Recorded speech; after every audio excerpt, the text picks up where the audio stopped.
Hello guys, Sunday അല്ലേ? എവിടെയെങ്കിലുമൊക്കെ പോകാമെന്ന് വിചാരിച്ചു. അപ്പോഴാണ് നമ്മുടെ മറൈൻ ഡ്രൈവിൽ ഫ്ലവർ ഷോ നടക്കുന്ന കാര്യം അറിഞ്ഞത്. നേരെ ചിറ്റേനെ വിളിച്ച് നമുക്ക് പോകാമെന്ന് പറഞ്ഞപ്പോൾ ചിറ്റ പെട്ടെന്ന് വന്നു. അങ്ങനെ ഞങ്ങൾ നേരെ ഫ്ലവർ ഷോ കാണാൻ പോയി. അടിപൊളിയായിരുന്നു കേട്ടോ. എനിക്ക് ഒരുപാട് ഇഷ്ടമായി ഫ്ലവർ ഷോ. ഈ സംഭവം എനിക്ക് ഒരു എന്താ പറയുക, മുളക് വെച്ചുണ്ടാക്കിക്കണം. അതിൽ പെട്ടെന്ന് എനിക്ക് മനസ്സിലായില്ല. പിന്നെ അമ്മ പറഞ്ഞത് ഇത് മുളകാന്ന് പറഞ്ഞപ്പോൾ അത് മനസ്സിലായത്. പിന്നെ കുറേ ചെടികളും കാര്യങ്ങളൊക്കെ ഉണ്ട്. അടിപൊളിയായിരുന്നു കാണാനൊക്കെ.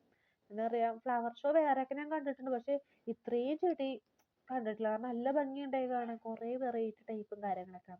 പിന്നെ അതിൻ്റെയൊക്കെ നമുക്ക് വാങ്ങാനും പറ്റില്ല. കുറച്ച് തൈയൊക്കെ ഒന്ന് വാങ്ങാൻ പറ്റുള്ളൂ വേറെ സ്ഥലത്തൊന്നും.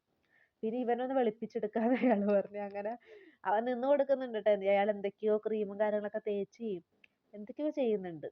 പ്രത്യേകിച്ച് മാറ്റങ്ങളൊന്നുമില്ല. പിന്നെ കുറേ ഡ്രസ്സും കാര്യങ്ങളും. ഈ സെറ്റിന് 500 രൂപയുടെ നല്ല രസം. ഡെയിലി യൂസ് ചെയ്യാൻ പറ്റും നമുക്ക്.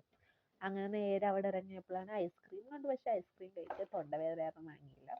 പിന്നെ ഒരു ബജ്ജിയൊക്കെ വാങ്ങി. പിന്നെ ഞങ്ങൾ ജ്യൂസൊക്കെ കുടിച്ചു.